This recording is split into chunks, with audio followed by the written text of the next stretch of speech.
Welcome to the Housing Sector Podcast. Today I am joined by Alex. And Alex, if you may remember, we did a podcast a while back with Dan Bruce. And Alex was in the iPaper quite recently. And I thought, well, let's have Alex on for a chat to see how things are going, get a bit of an update, and to talk about the impact that this is having, really, and any solutions or any updates. Alex, how are you? Hi. I'm very well, if you can say that. Life goes on, so I guess, yeah, I'm well. Okay, so look, what for those that don't know and haven't seen the Dan Bruce one, and I'll link to that in the end when you'll be able to find that, and it'll be in the comments. What's been going on? What's been going on? Well, I guess the latest is that the building crumbling around us. We have windows and doors don't close anymore. They don't fit into the frames. And so we are back and forth with the structural warranty provider who keeps denying all the claims. The warranty provider also had taken us to court. I don't know if you're aware of this or not. Well, just to give some background, so you brought a flat in Keir Starmer's constituents, didn't you? And from the moment you moved in, there's been an absolute nightmare, hasn't it? As you say, there's been leaks, structural damage, and doors and windows. And then, am I right in thinking that you tried to then claim on your building insurance for this? On structural warranty, yes, because we are still, so the building was constructed in 2018. And so the 10-year structural warranty period hasn't run out yet. And so because everything that happens with the building is actually structural. And also it's the inherent latent defects. So it's all claimable under the structural warranty. But of course, structural warranty doesn't want to pay out. And so they deny the claims. And as I was trying to say earlier, at the moment, we're getting ready for the court hearing, which is going to be happening we've now just given the date. It's going to happen in October now. And the most appalling thing is that we are the innocent homeowners who bought these brand new properties, which were supposed to stand for years and years. We've got our 125-year leases, and only 6 years in, the building is unfit for purpose and needs to be demolished. And you are told as a home buyer that, well, if anything goes wrong, you've got a safety net of the structural warranty that steps in. Well, not our case. We've proven that it's impossible to claim on structural warranty. And we've been fighting with the warranty provider and the freeholder developer of the building for the last 6 years. And the final blow was that the structural warranty provider was able to take us to court to dispute their own policy wording, believe it or not. So they wrote the policy, they insured the building, and now they don't like what they insured us for, and they're taking us to court to dispute that. And on top of it, they're bullying us, they're threatening us, they are beefing up the legal fees, and they're threatening us with the legal fees that they're going to be paying, that we are potentially going to be paying if we were to lose the case. So question is, how was this even allowed to get to this stage? So this to me sounds like a textbook example of SLAPS, strategic lawsuit against public participation, where they're using what we call lawfare to just intimidate and bully. And I've had this experience myself. And I remember when I got the court costs sent to me the day before, hand delivered the day before. And speaking to my old man about it, and he went, "Well, how can they give you costs when you haven't even lost yet?" So that's that intimidation, isn't it? That if you lose, if you go to court, you're going to lose, and then you're going to have to pay all of this. No, absolutely. And the thing is, we don't even know if we're going to lose because, as far as we're concerned, the insurance company have written the policy, and as the law goes, the court usually stays with those who didn't write the policy, such as us.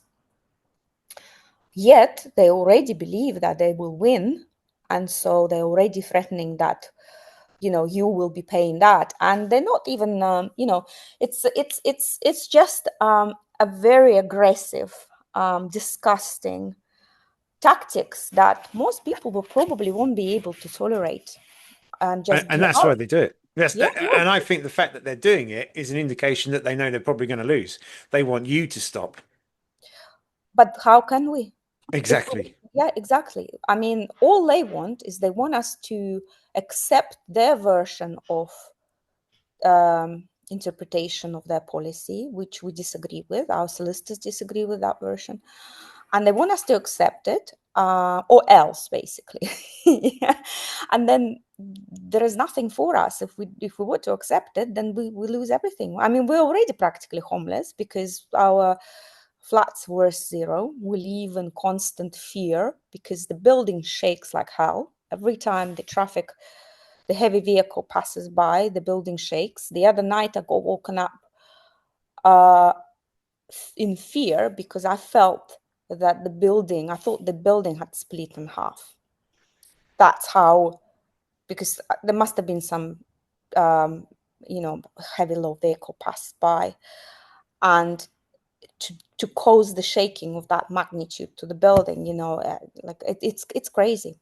And we live in the frame of the building rotted through. We know that the flats on the ground floor, on which basically the structure of the building is standing on, are rotted through, and because the frame is timber, Mm. and it has been rotting for the last 6 years due to continuous wood and grass from internal and external. So there is a risk of basically the building collapsing. I actually, well, I joked, but it's not really funny. I said to iPaper that having lived in here in these flats for 7 years, I am scared of ever taking the bath on the shower because I just don't believe that the floors can sustain the weight of the full bath plus me in it. Can Yeah. you imagine how ridiculous this is? And and yes, so we have that. We have the windows and doors that don't close, as I already said previously. Every day we discover new and new damage, structural damage. The cracks in the building getting wider and wider, and Keir Starmer's office remained silent, even though when they were in their position, they were admonishing MLCLG or DLAC, as it was called back then, for not acting. They said that no, we should be put back in a position we would have been in if we'd never bought the properties. What happened now? Quiet. And look, you mentioned that it's a block of flats. So how are the other residents affected? Are they going through court cases? And Well, so the building consists of 7 flats, and 4 of the flats are still retained by the developer because they were unable to sell them on time before the problems started.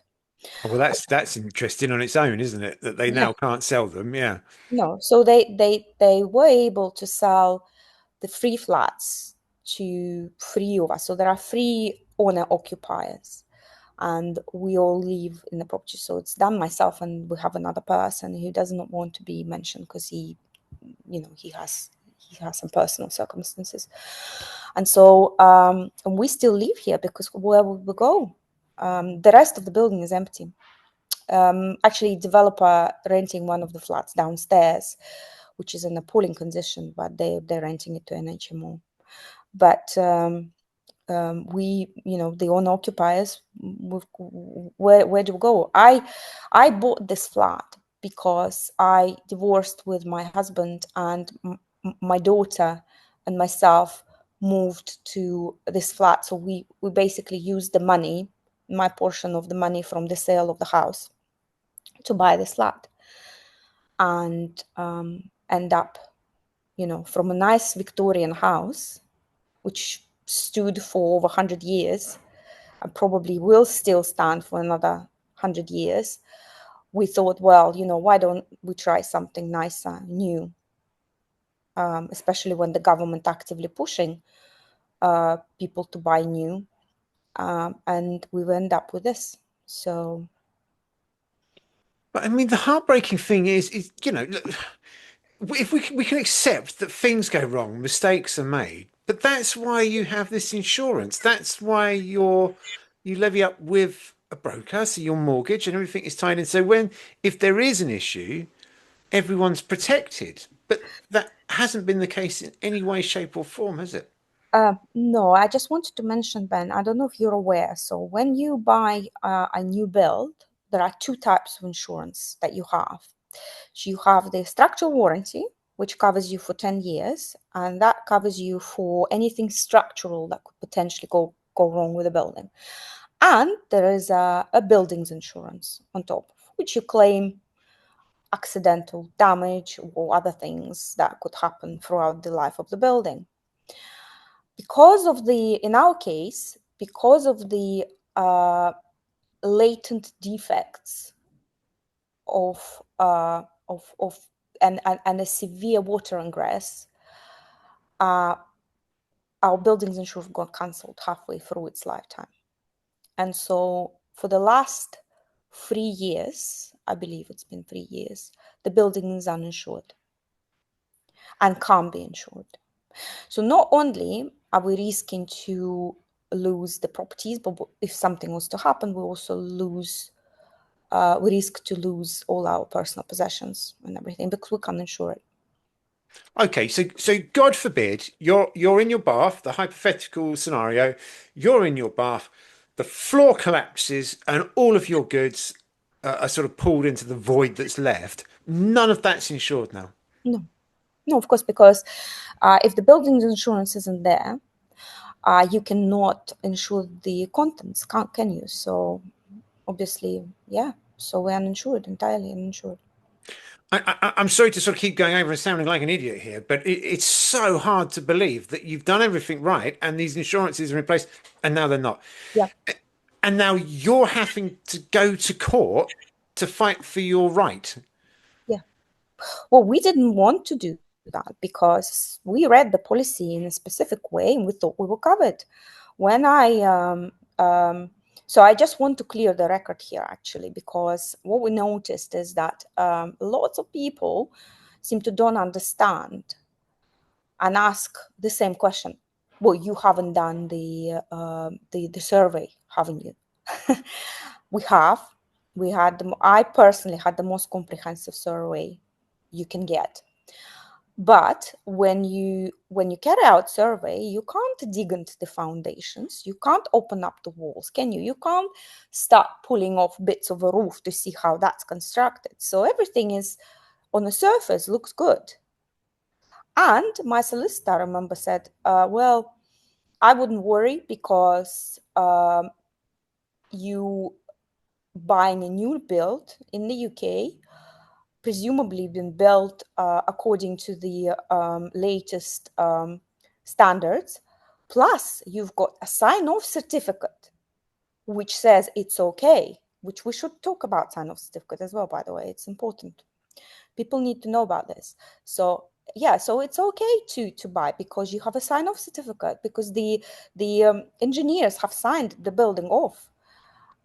And on top of it, you have the structural warranty. So if something does go wrong, you have that. None of that proved to be the case. None of that. Okay, so talk to me about this sign-off certificate as if I didn't know anything about it. I Okay. don't. Okay. So in the UK, you historically we've had local councils to sign off the buildings. Yeah. But since the deregulation in the UK, there was the government allowed the new breed of companies who are privatized, private companies, private engineering companies who are allowed to sign off the buildings.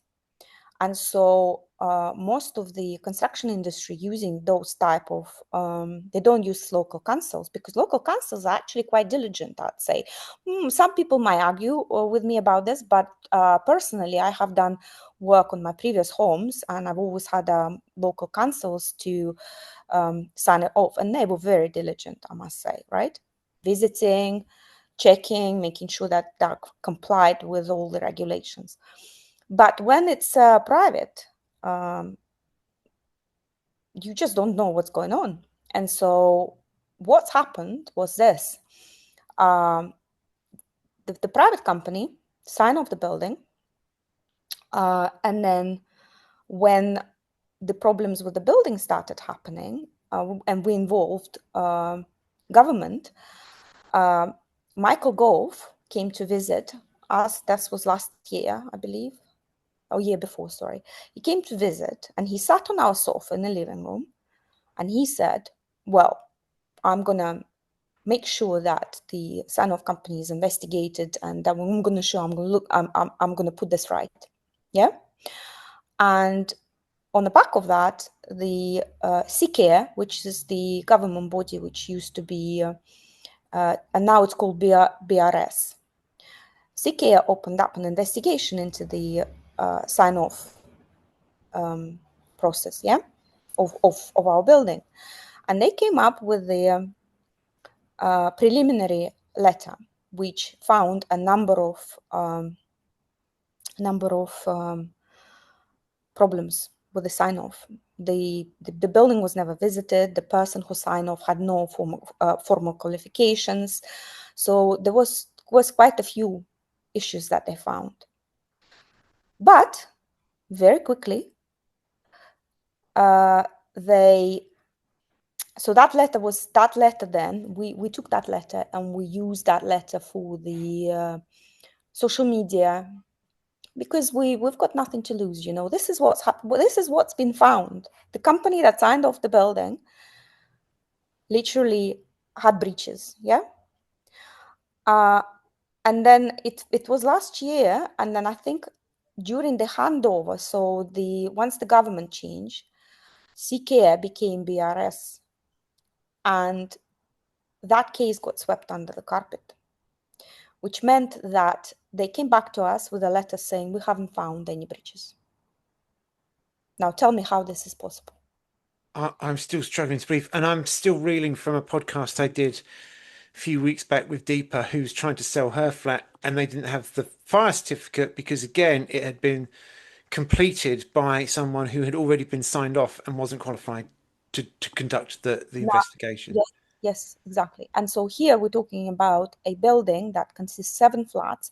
Potentially you have at least 3 people living in each of those flats. So that's what you might be responsible for, what, 20 odd people in the building, lives of 20 odd people. And it was signed off negligently without visits to the property. They've never seen the building. They've never seen the foundations. They've never seen anything. They've claimed that they don't have file on the building. So we do not have a structural drawings. That's another question people often ask. It can't be that the building can't be fixed. It just cannot happen. You know, any building could be fixed. And our experts have said that, yes, that might be true, provided that you have an engineering drawings of what was built. Well, believe it or not, this building doesn't have engineering drawings. Nobody knows what was built because there are no drawings kept. How can a sign-off company not keep the file? It's actually illegal. It's a legal requirement to have the engineering drawings, but there are none. And so this building cannot be even reverse engineered. It's the Frankenstein. So that's the answer.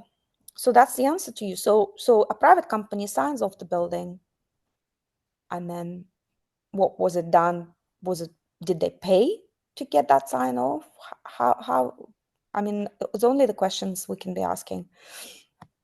And obviously, you've got a court case coming up, and we don't want to talk about what might be your legal defense or anything like that to give anything away. But what's the loophole? Surely there's some sort of loopholes they're going, well, we're not paying because. What's the loophole that they've used? Yeah, it's the loophole they're using is that they're disputing their own policy wording. Yeah, so basically what they're saying is that what's written in your contract is not what we believe there is. Can you imagine? So they drafted and written the policy, wrote the policy, but now they're disputing what they wrote. They're basically saying is that that's not how you should be reading it. That's not what we meant. But doesn't ambiguity in a contract favor the person? Yeah, It's the fault of the person who wrote it if there's yeah, ambiguity in there. yeah. Yep. Well, but that's not no, but that's the point. It's not ambiguous. It's very clear. There's no ambiguity in there. It's very clear. And that's why another question I want to ask is that why did the court even allow for this? Why did the court even allow for the case to be lodged and now heading for hearing? How could this be allowed? I agree. But I'm in a, completely in bemused. a, if in a fair world, imagine so a big uh, a big corporation taking a small person to the court and saying we're going to sue them because they don't agree with what we're saying, how they should be reading our policy, and we're going to sue them, and then we're going to ask, because one of the threats that they use is that we're going to ask the court to make sure that you pay our fees in case you lose. Now, we didn't take them to court, they did. Yeah, yeah. It slaps. It's classic slaps. Yeah, we Yeah. didn't take them to court, we didn't want to go to court.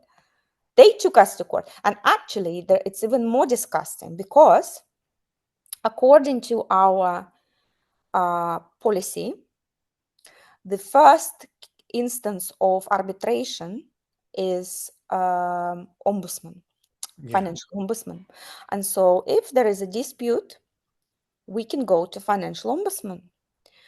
But the insurer took away our right to use the financial ombudsman by lodging the court case before the financial. So what we've done is as soon as we realized that this isn't going anywhere and the insurer is trying to dispute their wording, we went to the ombudsman.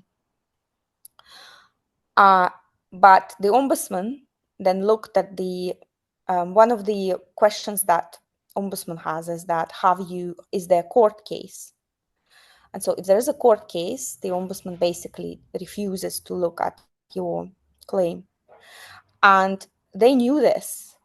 And that's why they rushed and filed the court case prematurely to stop us from using financial ombudsman.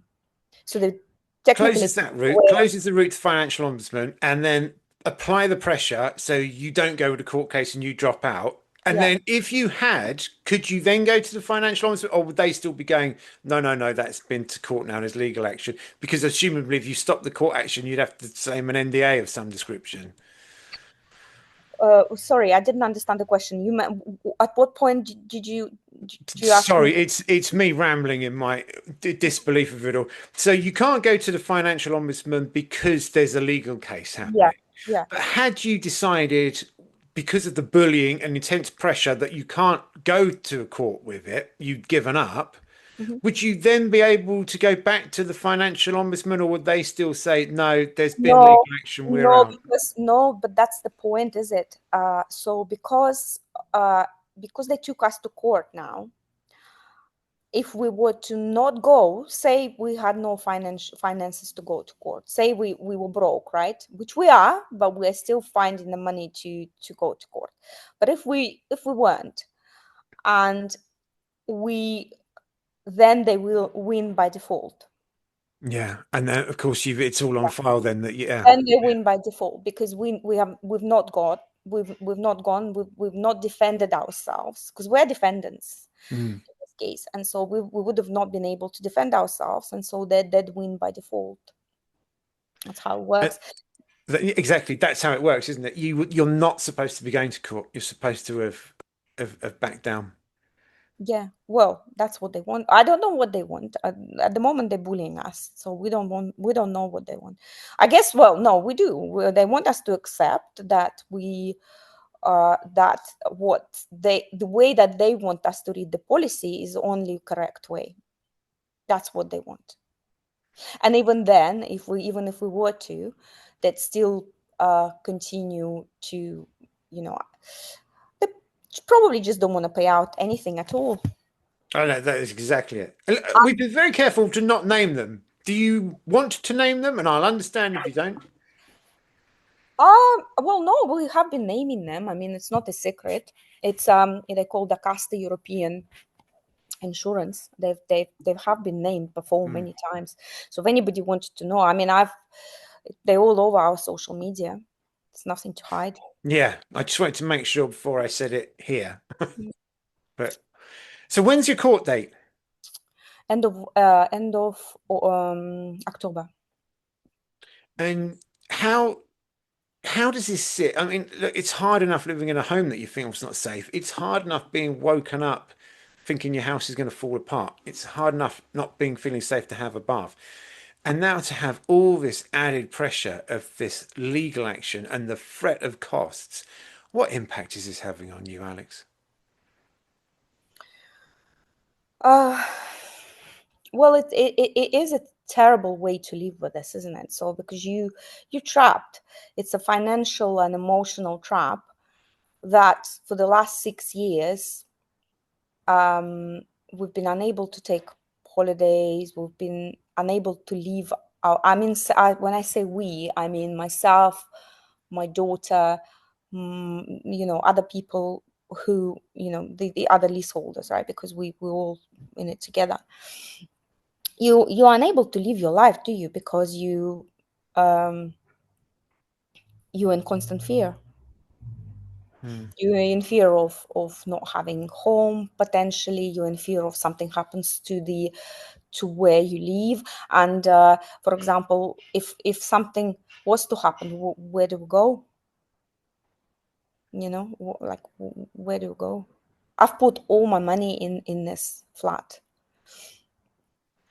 Alex, it's a It wiped heartbreaker. out it wiped out my savings in legal fees. So we've so far spent over 400,000 in legal fees. So it's wiped out my savings.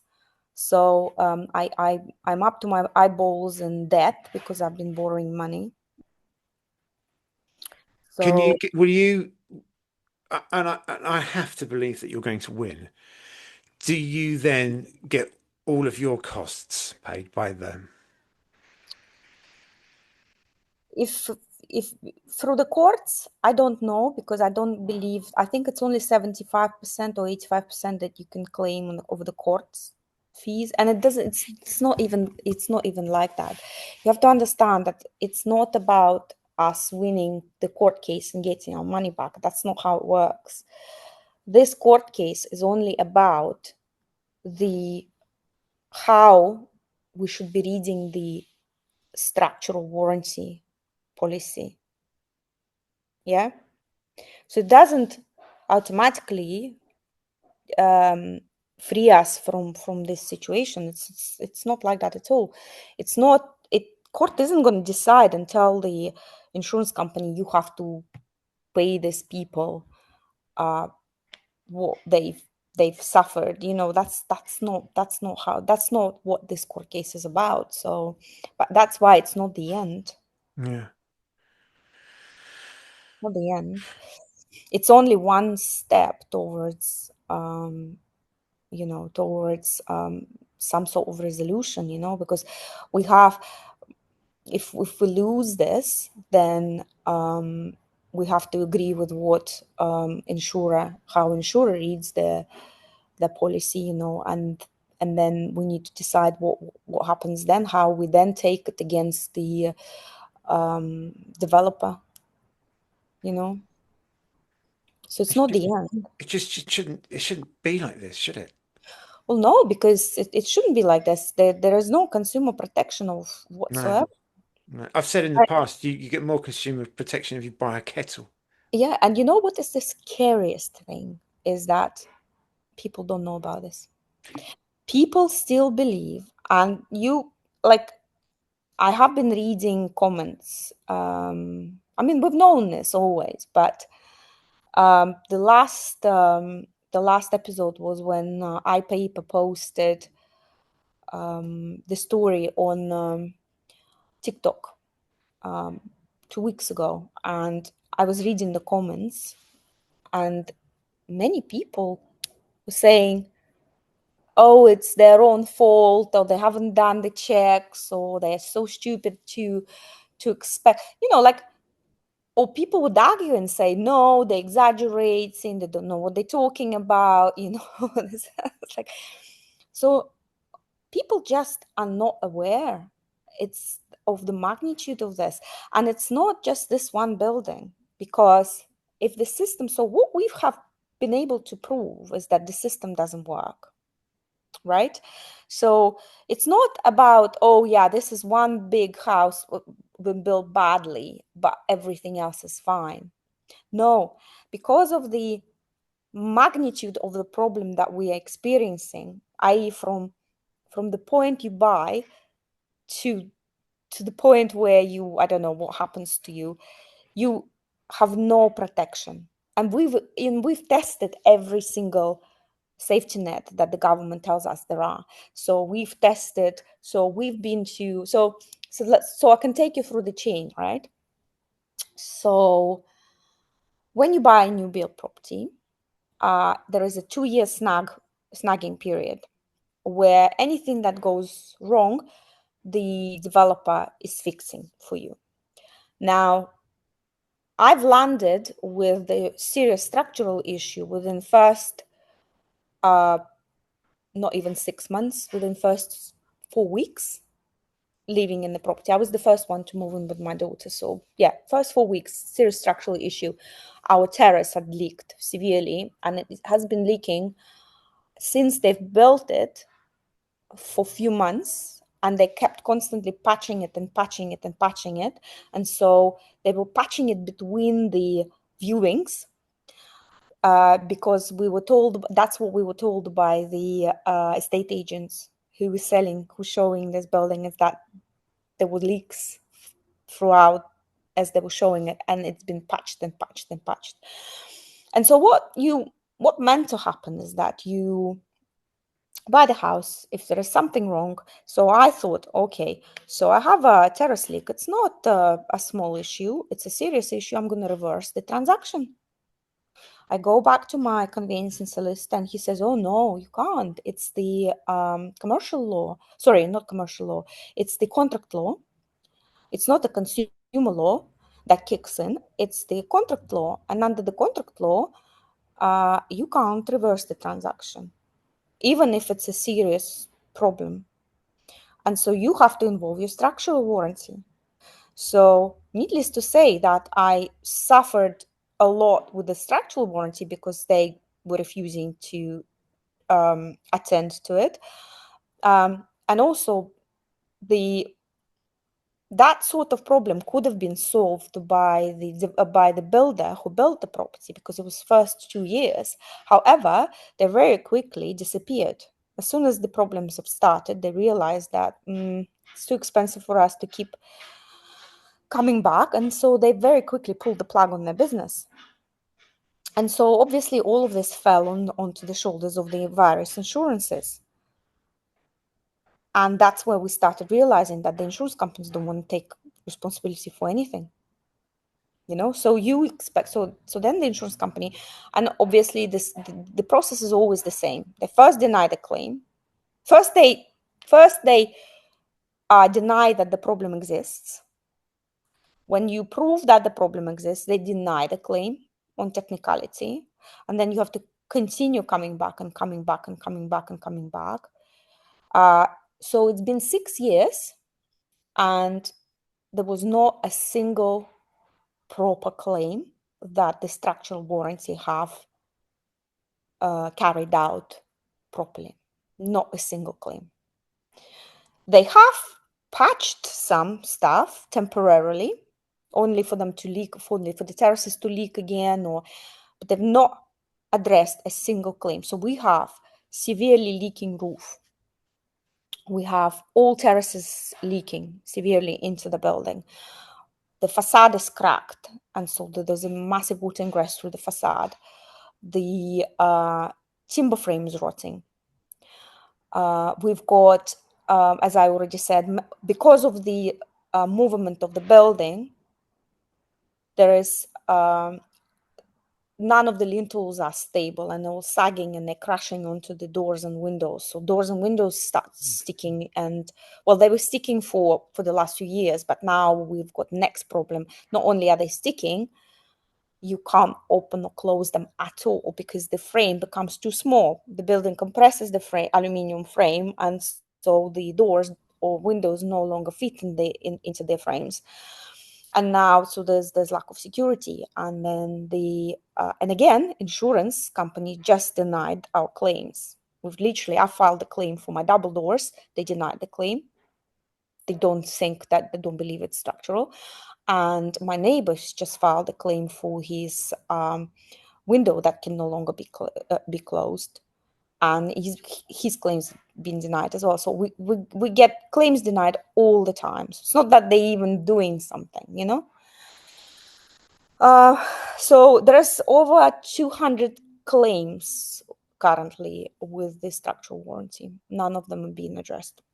Is it because if they settle one, they've got to admit that there's a fault, and then that unlocks everything else, and suddenly all your claims need to be upheld? I think in our case, it's probably a little bit different now, because if there are claims, but the building is sound still, but you might have like a bit of leaks somewhere, or then yes. But in our case, we have several structural engineers reports to say that the building is unfit for purpose, cannot be repaired, needs to be demolished. So, and what happens is that even if they do attempt to fix something, they fix it, but it's leaking again or breaks again. Also, because what happens is that so for example, I'll give you an example. Last year, so I've had both of my bathrooms leaking into the flat below for 6 years. For 6 years, right? So we were writing to the developer. We were writing we were filing insurance claims. Nobody wanted to know. Finally, last year, we believe that the developer, and that's what they say, they paid out of pocket to replace my bathrooms. I'm the only one who had got the bathrooms fixed so far. So it's not even it's just been a year. And when they were ripping the bathrooms out, what they found there was horrific. We've got images and videos of the frame and the structural elements sagging, rotting, steel, aluminium, sorry, not aluminium, the metal beams that corroded from rust and sagged, the joists that are being haphazardly cut and joined together with rusty nails, unevenly fitted joists. So it's the building has been built as if it was Jenga, but not the good Jenga, which has got every piece is identical and precisely cut. It's the type of Jenga where somebody just hacks so pieces, and I was just trying to. So, for example, they're trying to fit the joist, and if it's too long, they cut it, probably without measuring, and then cut too much, and then they'll put a wedge in it. Yeah. And then they use a pink foam to to seal the wedge into the place, or rusty nail that goes diagonally just to hold this in place. So one of the joists that they uncovered basically was hanging in the air and collapsed, and they had to put the prop to because they didn't know what they're holding on the other side. So it's horrific. So that just shows you what's inside the building, because ripping the bathrooms out and ripping the terraces out, it shows you how the building was built. And it's terrible. It's absolutely terrible. So, and now it's been a year since they've completed my bathrooms, but the floors have collapsed again. And so I have a gap of about 5 millimeter where the floors have collapsed and the silicone detached itself, and the sanitary ware detaches itself from the walls. And to say that we watched them like hawks to complete these bathrooms, and they were quite good at it. So to say that they did a bad job, I wouldn't say that. I think they did quite a good job on doing the bathrooms, but the structural movement have caused that to happen again, and it's not been a year. Look, I can see why people struggle to get their head around it, because the whole sector is now you're threatening everything that any buyer has faith in. Everything that we have faith in, the protections, you're questioning and bringing into doubt. And if we've got people who shouldn't even be signing things off, signing them off, and then you can't get the insurance once you've proven, I mean, what hope do any of us have? Well, exactly. Sorry, I was saying about the change. So you're right. And so you buy the property, there is a structural warranty, there's buildings insurance, there's a sign-off certificate, right? So if something goes wrong, you are claiming on either the buildings insurance or the structural warranty. Because the structural warranty denied all the water claims that we've had, and they left the building to degrade, we've got no buildings insurance, so we can't claim on that either. So we now proven that the sign-off certificates are worthless, don't mean anything, because actually, I believe it was Guardian newspaper that wrote the very first article a few years back, and the journalist uncovered that the sign-off companies have no culpability, even if there was breaches found. They're not culpable because they're signing to the best of their abilities. So they're not culpable even if they have been found, Yeah, but I guilty. mean, under that rule, I could sign it as long as Yeah, I've done it to the best of my ability. Well, there guys. would. So so what is this? That certificate? It's a sham. It's a sham certificate that's there for the unsuspecting buyer to believe that they're buying something that's good because it's received a sign off by supposedly qualified person. But now we know that that's not the case. So there's that protection is not there, right? So you think, okay, so what's the next step? So I've tried claiming on the structural warranty, it doesn't work. They deny the claims. I've tried finding out and see if I can hold the sign-off certificate company responsible. You can't even, because if it was a house, maybe you have something. But because we're leaseholders, we can't, because we don't own the freehold. We never really had a package of documents. It only the freeholder that can do that. But actually, in our case, the freeholder is the perpetrator because the freeholder is the developer. Okay. Mm. Okay. So then we thought, fine, what we left with? So developer is non-responsive. The structural warranty doesn't want to know, doesn't want to pay. What do we have? So as we said, we went to CCARE to complain about the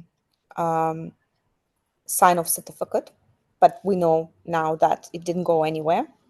In fact, I've requested BRS to provide me under the Freedom of Information Act to provide me with the information on what grounds have they swept under the carpet that case, which was clearly showing the breaches. So let's see what they come back with. Okay, so we've been told that, oh yes, but you might be covered under the, so we went to the London Fire Brigade because there was number of fire issues. There's not a lack of compartmentalization in the building. There was lots of fire breaches. The building was on the fire notice for several years due to our work with LFB, but LFB can't really do anything because we're under 11 meters. Yeah, so Mhm. we've been told to just, sorry guys, you know. So there's no protection there. So we went to financial ombudsman.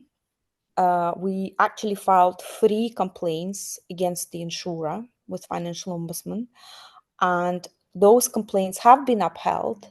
However, financial ombudsman only offered us compensation of £200.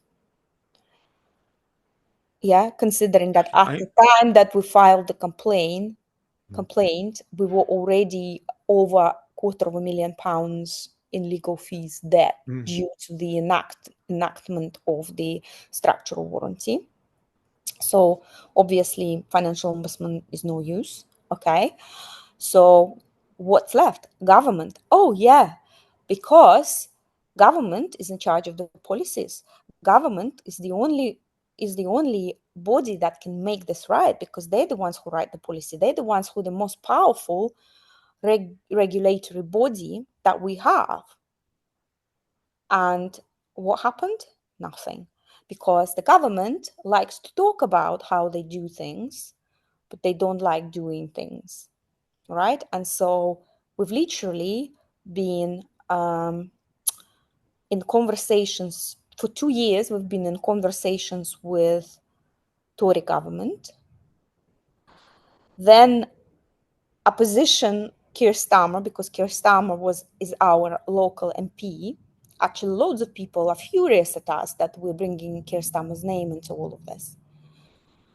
But why wouldn't we? yeah, why the bloody hell not? Yeah. People say, how is Keir Starmer? What is he going to take the hammer and going to go and fix the building? Well, for a start, Keir Starmer is our local MP, and when he was in opposition before he became prime minister, he could have stepped in then. He didn't. He never visited the property, but he was very good at publicly showing how disgraced he is with the Tory government, that they are enacting and they're not doing anything about the building. But as soon as he became prime minister, and I understand, don't get me wrong, I mean, he's busy. However, he's the most important person in the UK. If he doesn't have the power, then who does? Who does have the power to change things for the UK public, if not the prime minister? And so the question I want to ask then, why isn't he? Is it because he's pledging to build 1.5 million new homes, and he knows that the only way to build those homes is to continue deregulating the industry to the point where, well, to be honest with you, I don't know how far worse can it be. Okay, well, I yeah. mean, we have millions of people trapped in unsafe clad homes. If you go on the other side of the Thames, you know, what East London, you see a lot of buildings that have been stripped off the cladding and been cellophaned, you know, wrapped in a cling film, because they removed the cladding and they discovered that the buildings have been built so badly that they can't really fit the new cladding, because there's no point. The buildings aren't fit for purpose, and those poor people trapped in those buildings for years.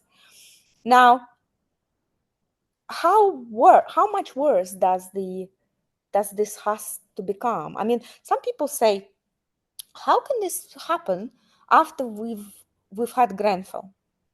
And that's a good question, because our case, not just the case of a bad workmanship, it's also the case of the fire breaches and etc. So it's all together. Yeah, so we represent everything, because we've got bad cladding, we've got lack of compartmentalization, we've got all of it, right?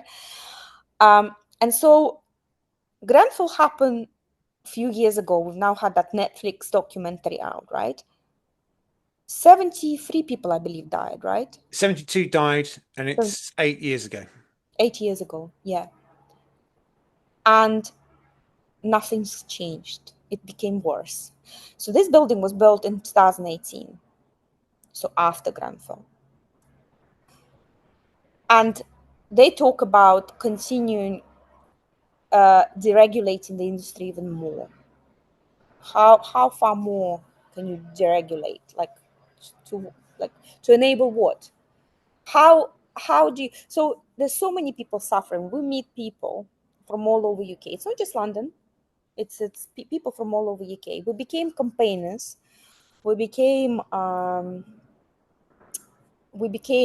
almost like agony aunts for many people. There's people, believe it or not, there's people who don't know our address, but they know roughly where the building is, and they come and they knock on the doors on Agar Grove to find us, and then they knock on our door, and they come and they cry in our living rooms, telling us their stories. This happened a few times now. Yeah. People crying and telling us their story, and you know why? And many people can't go to press because they're scared, because if they live in a multi flat building, many people don't. So for example, we have few cases where there's people who might be living in a 100 flat building and everything is leaking, but they're scared to go public. They're scared to contact press, because they're told by the others who might not be affected as badly as them, don't you dare, because if you do, the property values will go down and we won't be able to sell. And so this happens as well. And so there's loads of people trapped, and I've not met a single person who didn't have a story to tell about the newly built problems. Believe it or Alex, not, it's the it's not cancer. It is cancer. It's a cancer in the UK. It's an absolute cancer, and every family has their story. Maybe not their own, but someone else's, and they do. it's the journey I've been on myself to a much lesser extent than yourselves and our neighbours. We don't want to really rock the boat, and we don't want to get in trouble, and they're afraid of being taken to court. That's why I was made an example of. We're desperately trying to keep it all secret and all hidden, which is kind of why I set this platform up to try and get the voices out there so people can come together and go, I'm not alone on this one. And your bravery in taking on this large company and the legal ramifications that it has caused for you and your family are to be applauded. Look, can we catch up after the court case? Yes, of course. And I thank you very much indeed for your time. And, perhaps I could pop over and have a visit with you and Dan. Okay, thank you, Ben. Thank you. All Thank right. you for support and inviting us to talk about this. I believe that people need to know the truth. You're absolutely right. 100%. We need to get these stories out there, and we need people to know that they're not alone and they mustn't suffer alone. Alex, Yeah. thank you very much Thank indeed. you. Thank you, Ben. Thank you. Bye. Bye.